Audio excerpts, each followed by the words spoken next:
Where's the volume? There you go. You had it ready but low. I couldn't be an overachiever. There's always something. Welcome, Alison. Hello, Carlos. So this is episode 19. Yes. Man, we're almost getting ready for our 20th episode. What are we going to do for the 20th episode? It's got to be something special. It's got to be amazing. But let's talk about 19 that we Yes. have it on, okay? So we're going to talk about Golf. And Yes. we have a good guest. A good guest. We have Chase Butler on. He's with the George Bryan Golf Academy. I've known Chase for years. Mm-hmm. He has... How do you meet him? Well, his oldest daughter and my middle daughter are the same age. And then his wife owns Southern Stitches. Mm-hmm. She's one of the owners there. But we ultimately met years ago. We went to the same church. Any of your daughters play golf? No, but I'm going to make them. Yeah. I know that sounds mean, but... Well, it sounds mean. Sometimes you have to... I'm going to make them try it at least. Let's put it that way. Because let me tell you, sometimes you have to force your kids to do stuff that they don't like. I mean, that's part of life, right? Well, at least try things. I mean, I have to record a podcast when I don't want to, you know. No, but honestly, you know, like... I remember when I was a kid, my mom had this infatuation on trying to teach me to play a musical instrument. And Allison, it was awful. Which one? Oh, all of them. I mean, she tried to make me play guitar. There's one that's called mandola, that is like a mandolin, but it sucks. There's not really music that plays for that. And she just made me do it. And I was never good at it and I hated it, but I think it's part of growing up and it's part of, you know, like I see a lot of parents that, you know, they ask their kids, hey, do you want this or do you want that? And that's fine. You know, I'm not saying that you have to be a complete Hitler on your house, and I'm not perfect, so I'm not here, you know, really giving advice to other parents, but I think that we need to tighten it up a little bit on our kids and, you know, just understand that it's okay to make them do things that they don't want. I went a different road. You went a totally different road with that. But, you know, my thing with kids, when you ask them, do you want to do something? And they say no or yes. If they've never tried it, they really don't know. Yeah. And so many kids are into sports these days, which is great, but most of the sports that they're playing are not going to be lifelong sports. I agree. My girls are dancing. We talked about that before. Well, at 41, they're not going to be dancing still unless they become dance instructors, or I can promise you they're not going to be famous. Yeah, but you're not really getting them into dance lessons, or you don't really get your kids into sports just because they're going to be professional. You don't, but I think it's also good to expose them to other activities that you can take into adulthood. Absolutely. And tennis, we've been given a lot of golf, options pickleball. through our 18, 19 episodes of We have 30 Minutes Down South, because we have brought up people from Crooked Creek with different sports. We brought the Chapin Theater. Actually, the Chapin Theater has running 101 Dalmatians. and right now they're running camps for improvisation for kids. Oh, you know? yeah. So I agree with you. I think that is super, super, super important to have the kids, you know, learning as many things as they can, because once you learn, it's there. Right. You know, and I remember when David and I were doing Taekwondo, there were many times, many days when I would pick him up and he would ask me, what are we doing today, Daddy? We're going to Taekwondo. Oh, I don't want to go. No. So, I don't care. We already picked you up. We're already on our way. Going. So we went ahead and did it, and I kid you not, 99% of the time, after we were done, he would come out with a big smile on his face and glad we did it. And that behavior kept repeating until at one point I was like, dude, you just understand that you have to do it. Right. You know, you might not feel like it, but you have to do it. And that's a mindset that evolves, that sticks with you. You know, hey, what's the hardest part of going to the gym, Alice? Going. Getting yourself there. Getting dressed Yep. and getting in the car and walking through the door. once you walk through the doors of the gym, I mean, you're committed. At you're that there. point. Yeah. You know, you Might have as well do nowhere it. you have nowhere to go. You know, it's just like, all right, let's suck it up and get it done. You know. So has Damien played golf before? Yes, he actually did a couple of the Timberlake junior camps. He didn't do the camp this year. Unfortunately, I wanted him to do it, but he's in Safari. And he's also, like I said, we're also playing the All-Star Irmo Little League. Yeah. So that's an everyday commitment. So I heard there's another one the end of July out in Timberlake. Yeah. Because the first one was such a big success. Yeah. So I think I'm gonna try and get my girls in that one. But tell me about your golf experience. Oh, my golf experience comes down to how many windows I've broken. Honestly, I did broke a couple of windows. Did you? Yeah, one for sure. The other one, I'm not sure. But you didn't go knock on their door and let them know? Well, the one, they were there and they were pissed about it. Well, I guess so. You broke their window. First, it wasn't on purpose, and second, I mean, you're living on a golf course, right? I mean, like, I came in there, I actually came in there with my business card and with a mindset, of apologetic. Hey, I'm so sorry. Let's see what we can do. But they were so pissed at it. I mean, I kid you not, that I was like, I'm still sorry, but you move into a golf course. What do you expect is going to happen? So my grandmother lived on a golf course for years, and shockingly, she never had anyone take out a window. Never. And I mean, she was probably there 15 years. But I've always wondered about that. Like, how often do people get their windows broken? I mean, it's funny because, while I was walking in them and just looking at the broken window, there was glass everywhere. They were all rattled up. I mean, the guy wasn't really nice. I thought I was going to escalate a little bit more than that, but he stayed on his side, so I stood on mine. The people I was playing with, they also were like, man, what were you talking about? You move in a golf course. Nobody's aiming. Trust me, I am not aiming to your window. So aim is a big issue with golf. Okay, but what I was trying to say is that I was going to. I was going, I guess, to give some money, towards I felt bad, and then I learned that it's pretty much you sign up for that, and the guy was like, okay, this never happened to me before. What do you mean? Nobody has ever broken a window, nobody has hit the house. And then I look at the partial window that was in there, and then a couple of you can see signs of several balls on the siding. I was like, okay, man, just because you haven't seen it doesn't mean, your house is like right in the middle of it. So that was it. That was the end of it. And, every time I go and play in that hole, do you make sure you angle? I try to aim to the other way just because I'm a non-confrontational person. But, I mean, like, honestly, that's the last thing you want to do. You don't want to hit anybody. You want to hit any houses. You want to hit any cars. You want to do fine. When you're there, you want to hit the ball in the fairway. The problem is that one thing is one thing and the other thing is what happened. I can hit it far, Allison. I can hit it far when I connect. It's far. It just doesn't happen too often. Can't place it where you want it to go. It just doesn't happen too often. I played a couple weekends ago with a couple friends, and we had one guy hitting an eagle on the 18th hole in Timberlake, which is a par 5. It's really, really tough because you have the lake. It's the water. And the green is pretty small. See, I'm even talking the talk. I got the eagle, the birdie, the boogie. I didn't know any of that. Boogie. It's a bogey. Whatever. You know what? Let's ask Chase. Let's hear Chase. All right. Boogie. All right. Well, hey Chase, thank you so much for being with us today. No problem. So, go ahead, Carlos. Chase Butler, right? Yes, that's it. Oh, finally we have somebody with an easy last name. Something Carlos can pronounce.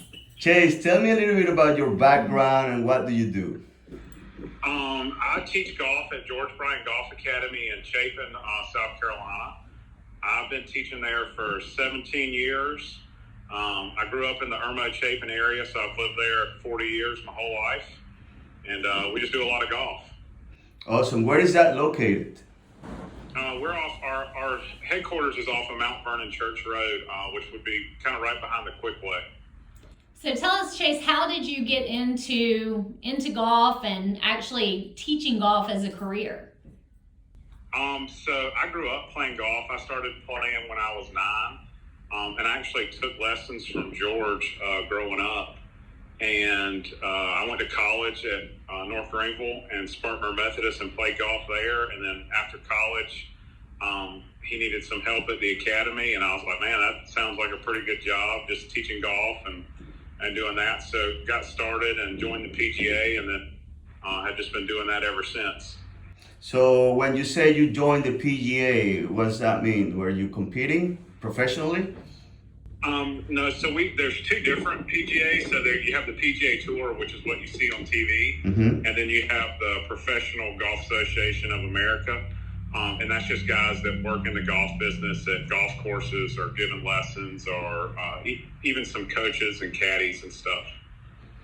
Cool. How long have you been part of actually, let me rephrase the question. How long have you been a golf teacher? Is that a good way to say it? Golf teacher or golf coach? What's the difference between a golf teacher and a golf pro? Right. So I'd probably say like a golf instructor. So I've been doing that for 17 years. Like as my job. I always kind of would watch and help people when they asked growing up, but for a profession, I've been doing it for 17 years. Well, that's pretty cool. Yeah. What, okay, so I started to play golf last year. I come from a baseball background, so I want to say that my back to ball skills, the hand-eye coordination is there, but I suck. I'm terrible at golf. The ball always goes. I mean, it really is. I can hit it hard. It's just like it doesn't go anywhere close where it's supposed to go. It's a tough game. Yeah, it's pretty challenging. Like with your baseball background, there's definitely some different movements that the hands have to make from baseball to golf. It makes it a little hard for baseball players sometimes. Switch it up. Yeah. So tell us a little bit about what George Bryan Golf Academy has to offer for children and adults. Yes, so we give lessons to all ages. Probably our main focus is the junior golfers. So we have junior golf classes, camps.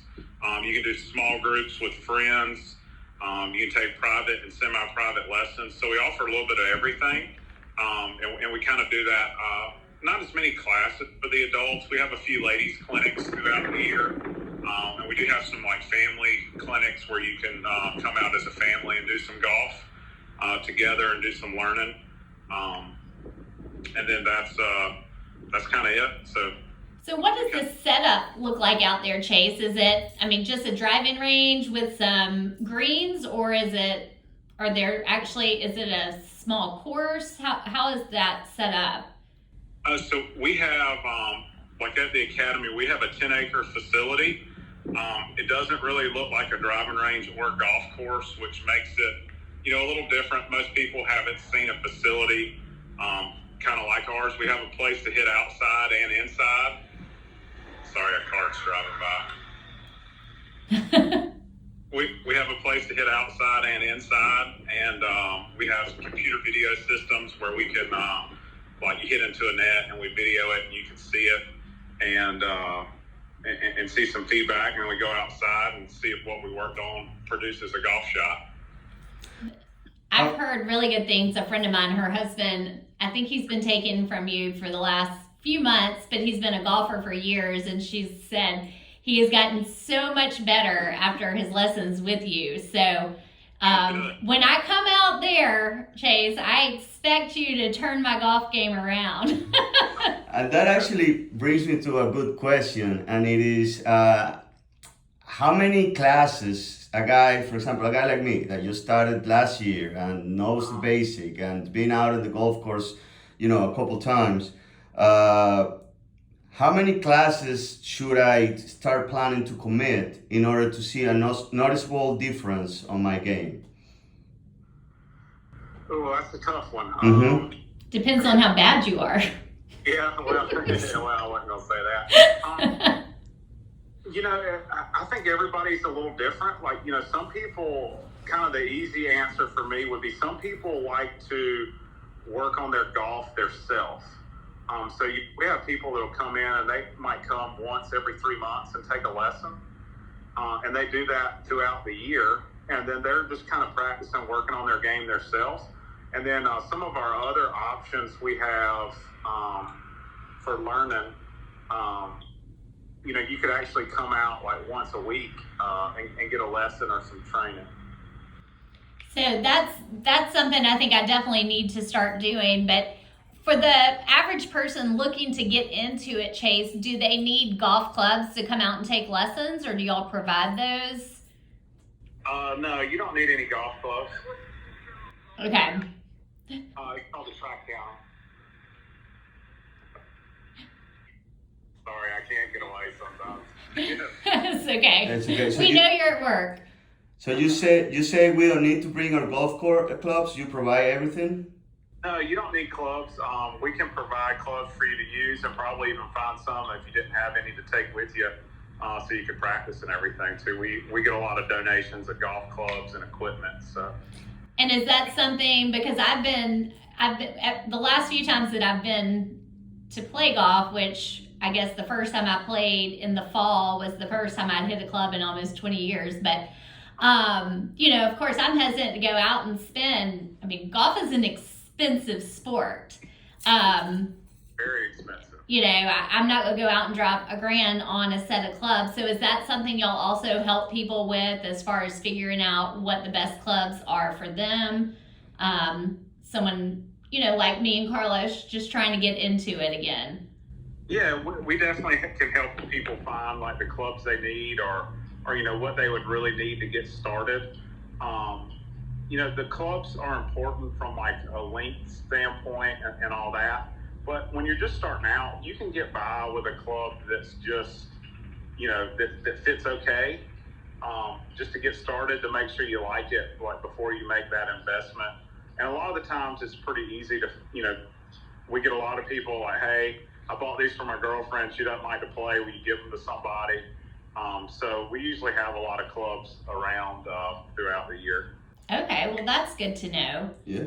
Well, I want to get my younger girls started in golf. They're 9 and 6. What is a good age that you recommend to start kids off? Oh, I mean, those are great ages. We have a class for 3, 4, 5-year-olds. So we start pretty early.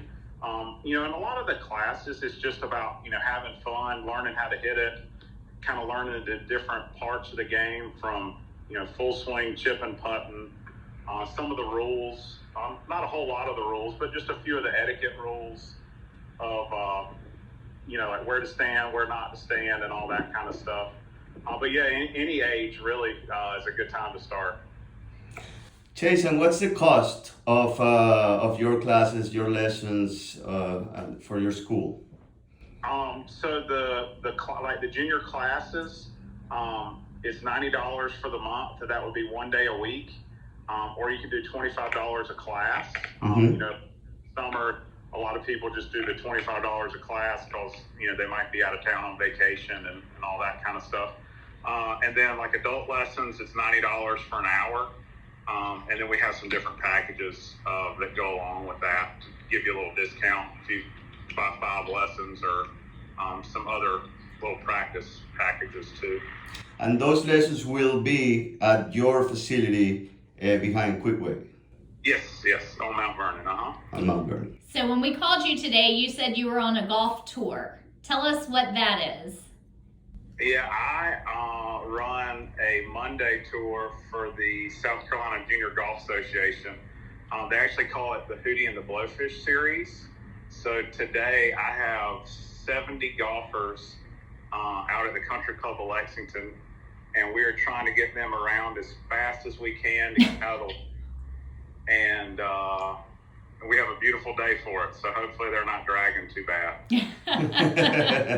Hey, any stories of success that you want to share with us? Or maybe if not just success, any funny story at all of any of your 17 years of teaching people. Yeah. Go ahead. They were asking me, I didn't get far enough away. Well, this might be one of them is doing a podcast while I'm running a junior tournament. But success.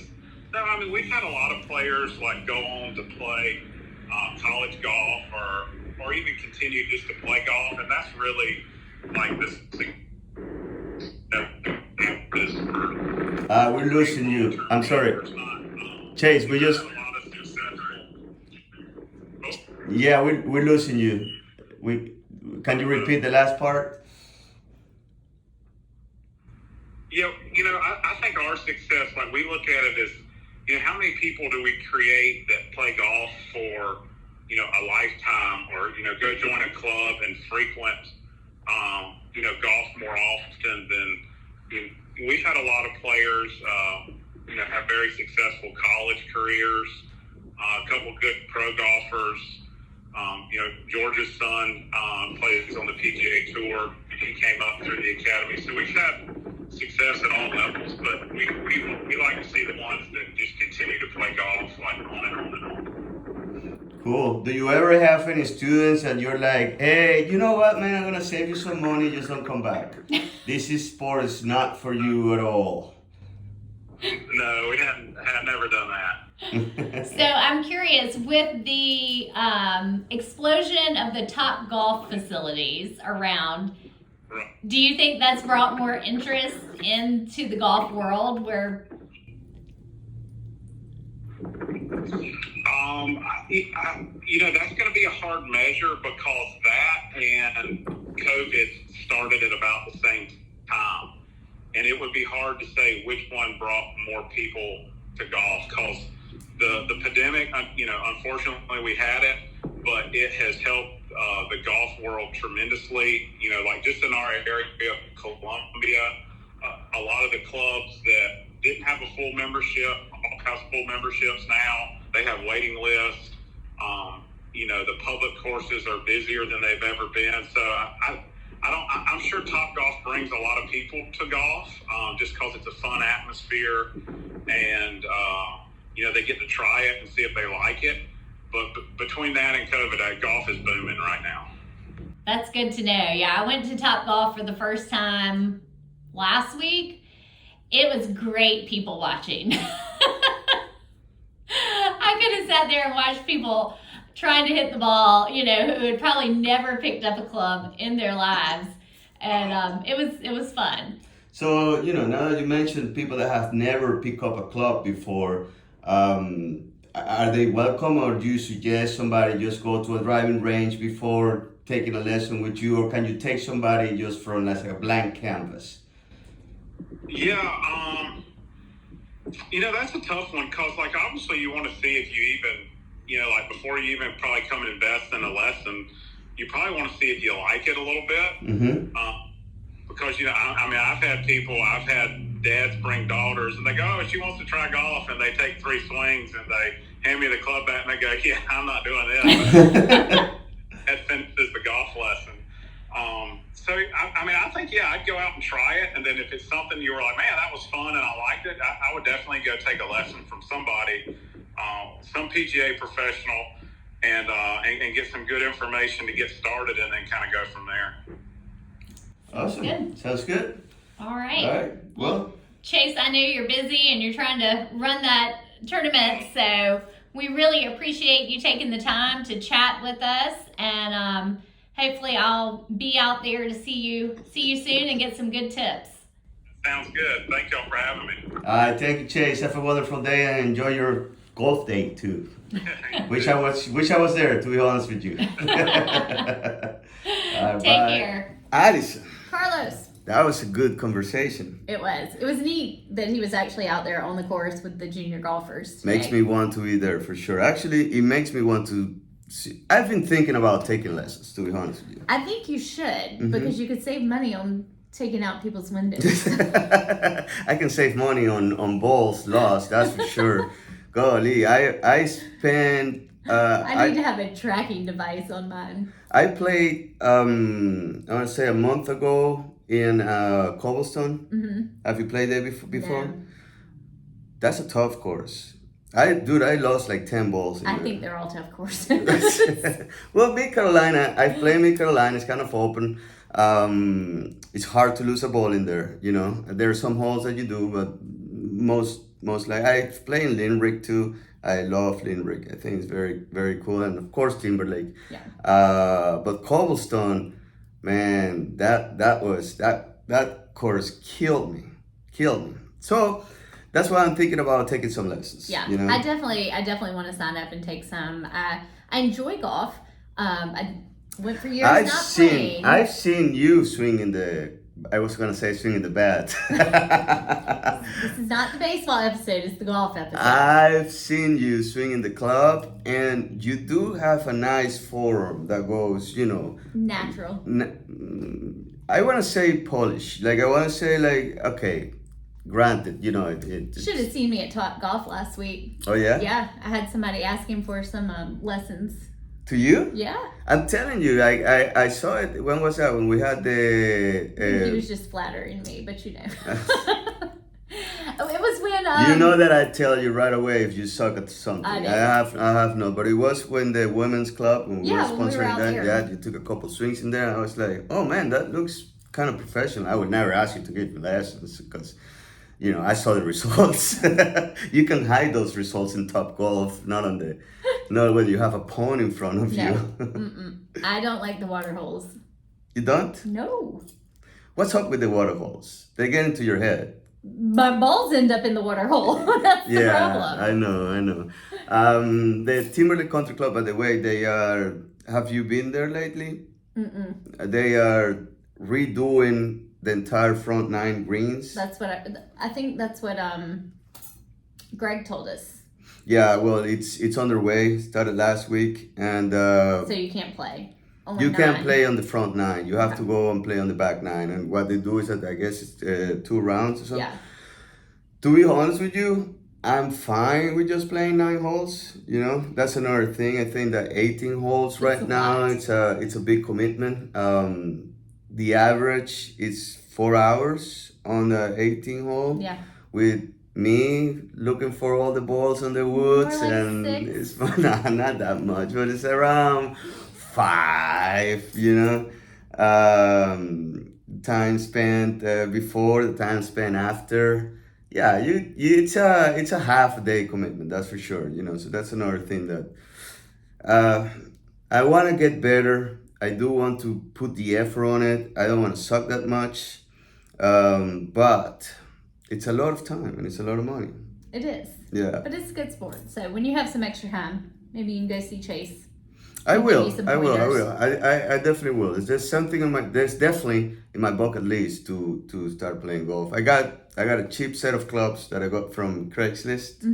I think it was like $100 and everything, and I mean with the bag and all in $150 or something like that. It's usually not the sticks that are the problem. Oh no. Let me tell you, that's one thing that Chase didn't mention, but I heard that from many people. Like a good set of clubs make a ton of a difference. Okay. I mean, I don't know. Like I said, you know, I'm a rookie in golf, but I've heard that's and it makes sense. I mean, like it does. You know, it's sense with baseball. I mean, you have a really good bat and you have a shitty bat, and you know, like it makes a difference. It's not gonna make you hit homers if you don't know what you're doing. Right. You know, or avoid strikeout. You know, you're not gonna avoid a strikeout. It doesn't matter what type of bat you're swinging. Yeah. So I'm guessing the same thing with the golf. I mean, like.